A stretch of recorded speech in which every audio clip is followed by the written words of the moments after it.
माता वैष्णो देवी की ये कहानी आपने कभी नहीं सुनी होगी। आइए हम आपको ये संपूर्ण कहनी से आपको अवगत कराते हैं। माता वैष्णो देवी एक शक्तिशाली देवी माँ है, जिनकी भारत और विदेशों में लाखों भक्तों द्वारा पूजा अर्चना की जाती है। इन्हें माता रानी, त्रिकुटा, अम्बे और वैष्णवी के नाम से भी जाना जाता है। वह 3 देवियों महाकाली, महालक्ष्मी और महासरस्वती का अवतार हैं। माता रानी जम्मू कश्मीर के कटरा में त्रिकुटा पहाड़ियों में एक पवित्र गुफा में रहती है। माता वैष्णो देवी की कहानी प्राचीन काल की है, जब वह दक्षिण भारत में वैष्णवी नाम के रूप में पैदा हुई थी। वह भगवान विष्णु की बहुत बड़ी भक्त थी और उनसे विवाह करना चाहती थी। वह अपना घर छोड़कर तपस्या करने हिमालय चली गईं। वहां वह भगवान राम से मिली, जो सीता माता को बचाने के लिए लंका जा रहे थे। राम जी ने उन्हें एक दिव्य प्राणी के रूप में पहचाना और उनको आशीर्वाद दिया। उन्होंने उनसे कहा कि वह कल्कि के रूप में अपने अगले अवतार में उनके पास वापस आएंगे और उनसे शादी करेंगे। उन्होंने माता रानी को एक धनुष और तीर और एक शेर भी दिया। राम जी ने उनको त्रिकुटा पहाड़ियों के आधार पर इंतजार करने और वहां एक आश्रम स्थापित करने के लिए कहा। वैष्णो माता ने राम जी के निर्देशों का पालन किया और त्रिकुटा पहाड़ियों में रहने लगी। उन्होंने कई चमत्कार किए और जरूरतमंद लोगों की मदद भी की। उन्होंने कई अनुयायियों और शिष्यों को भी आकर्षित किया। उनमें से एक श्रीधर नाम का ब्राह्मण था, जो निःसंतान और गरीब था। उन्होंने वैष्णवी माता को दावत के लिए अपने घर आमंत्रित किया। माता वैष्णवी ने उनका निमंत्रण स्वीकार कर लिया और उन्होंने गांव में सभी को आमंत्रित करने के लिए कहा। उन्होंने उन्हें गुरु गोरखनाथ और उनके शिष्य भैरवनाथ को आमंत्रित करने के लिए भी कहा, जो शक्तिशाली योगी थे। श्रीधर ने वैष्णवी के कहे अनुसार किया और सभी को आमंत्रित किया। हालांकि गुरु गोरखनाथ और भैरवनाथ नहीं आए। वे वैष्णवी के बारे में उत्सुक थे और उनकी शक्तियों का परीक्षण करना चाहते थे। उन्होंने अपने अन्य शिष्यों को दावत में परेशानी पैदा करने के लिए भेजा। उन्होंने लोगों को श्रीधर के घर जाने से रोकने की भी कोशिश की, लेकिन माता वैष्णवी ने अपनी दिव्य शक्तियों से उनकी योजनाओं को नाकाम कर दिया। उन्होंने अपने हाथों से सभी के लिए भोजन भी बनाया।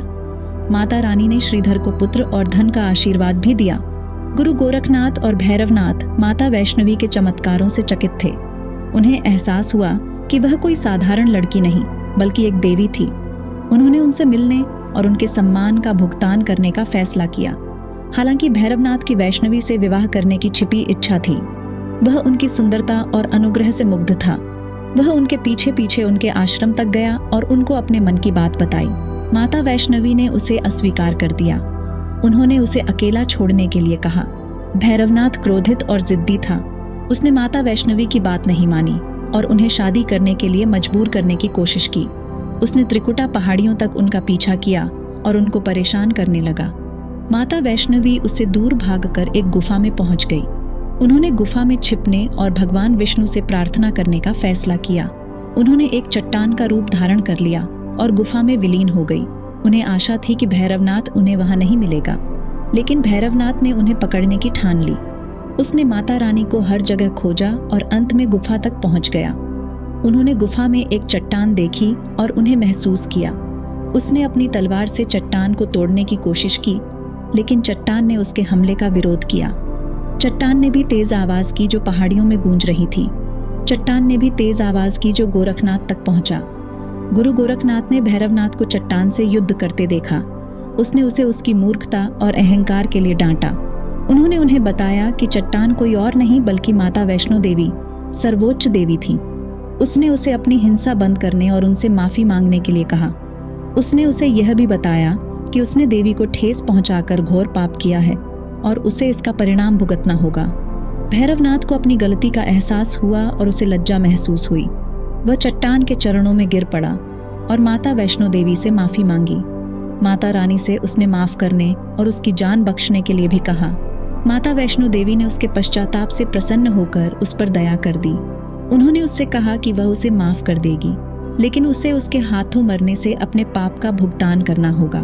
उन्होंने उसे यह भी बताया कि उसकी मृत्यु के बाद वह उसके भक्त के रूप में पुनर्जन्म लेगा और मोक्ष प्राप्त करेगा।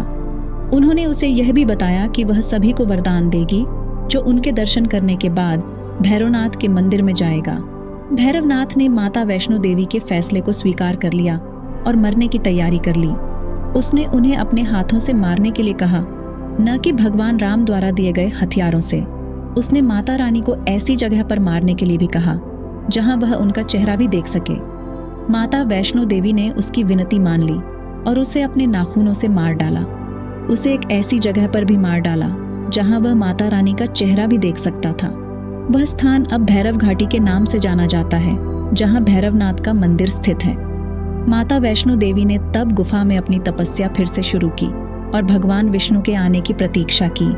उन्होंने खुद को 3 चट्टानों के रूप में भी प्रकट किया, जो 3 देवियों महाकाली, महालक्ष्मी और महासरस्वती के रूप में हैं।